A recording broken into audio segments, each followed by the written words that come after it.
Salut, je m'appelle Stan.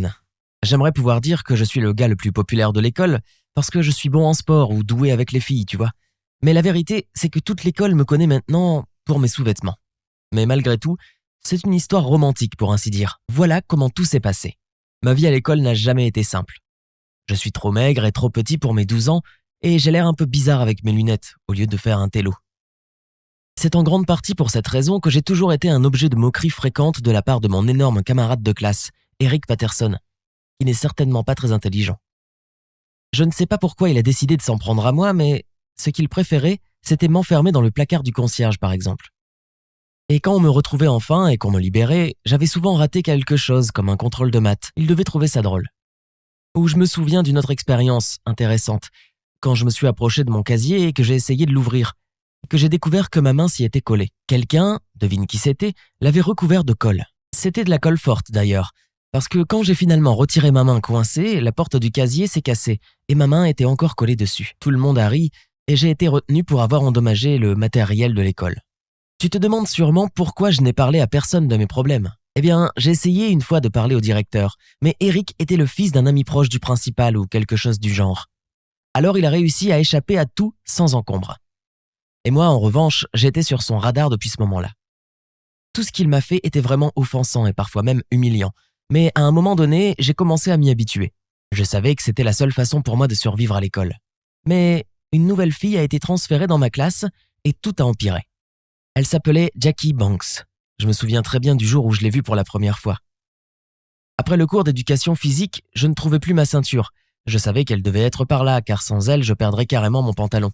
Quoi qu'il en soit, j'ai dû me précipiter au cours suivant sans elle, puisque j'étais le prochain à présenter mon devoir d'histoire. Il ne me restait plus qu'à tenir mon pantalon moi-même avec mes mains. Jackie est entrée dans la classe juste quand j'étais au tableau en train de me préparer pour mon exposé. Elle m'a paru si merveilleuse que j'ai tout foiré, et j'ai oublié la quasi-totalité de mon discours. Même mon professeur, M. Clark, était confus avec ce que j'avais dit sur Thomas Jefferson. En retournant à mon bureau, j'avais complètement oublié ma ceinture manquante, et à un moment donné, mon pantalon est tombé, révélant mes sous-vêtements Harry Potter à toute la classe. Alors oui, ma rencontre avec la première fille que j'ai vraiment aimée a été un vrai désastre. Je suppose qu'il est inutile de dire que le lendemain, toute l'école était au courant de l'incident. Tout le monde riait et se moquait de moi en faisant des blagues sur le Quidditch quand je passais dans le coin. Évidemment, quelqu'un avait même mis une affiche de ce genre sur mon casier. J'étais presque sûr que c'était Eric Patterson et que c'était sûrement lui qui avait quelque chose à voir avec la perte de ma ceinture. C'était une situation embarrassante en soi, tu vois. Mais ce qui était vraiment insupportable pour moi, c'est que maintenant mes chances de sortir avec Jackie Banks étaient quasi nulles. Mais un seul cours de biologie a tout changé. Eric Patterson présentait son projet à toute la classe. Ce n'était même pas son travail, en fait, il avait juste apporté son aquarium de piranha et nous a montré comment les poissons se battaient pour un morceau de viande. C'était selon moi une présentation pauvre, sanguinaire et sinistre. Tous les autres élèves de la classe, soit dit en passant, n'étaient pas non plus très impressionnés et vaquaient à leurs occupations. Bref, j'ai soudain découvert un bout de papier sur mon bureau. J'ai regardé autour de moi et j'ai constaté que Jackie Banks essayait non-verbalement d'expliquer que je devais le déplier. Cela m'a vraiment surpris et m'a même plu. Je veux dire, qu'est-ce qu'elle aurait pu m'écrire ? Quel moldu, hein, disait le mot, apparemment à propos de la présentation d'Eric. Je n'en croyais pas mes yeux. Il se trouve qu'elle était aussi une fan d'Harry Potter comme moi. J'ai tourné la tête pour regarder Jackie, mais elle ne s'est pas retournée à ce moment-là. Cependant, j'ai remarqué l'ombre d'un sourire malicieux sur ses lèvres. On est devenus amis depuis ce mot. On n'était pas encore assis ensemble à la cafétéria parce que, tu sais, elle était occupée avec ses copines et j'étais trop timide pour la déranger. Mais on essayait toujours de s'asseoir ensemble pendant les projets d'équipe dans nos classes. Elle n'était pas très douée pour étudier, mais ça n'avait pas d'importance. J'étais assez intelligent pour tout faire pour nous deux et j'étais vraiment heureux de pouvoir l'aider. Par exemple, je m'asseyais derrière elle en maths et pendant les examens, je murmurais toujours avec enthousiasme les bonnes réponses en espérant qu'elle les entende. J'étais au 7e ciel et j'ai vraiment commencé à sentir que j'étais tombé profondément amoureux d'elle. Tous ces trucs d'être amis en cours ne me dérangeaient pas jusqu'à un jour.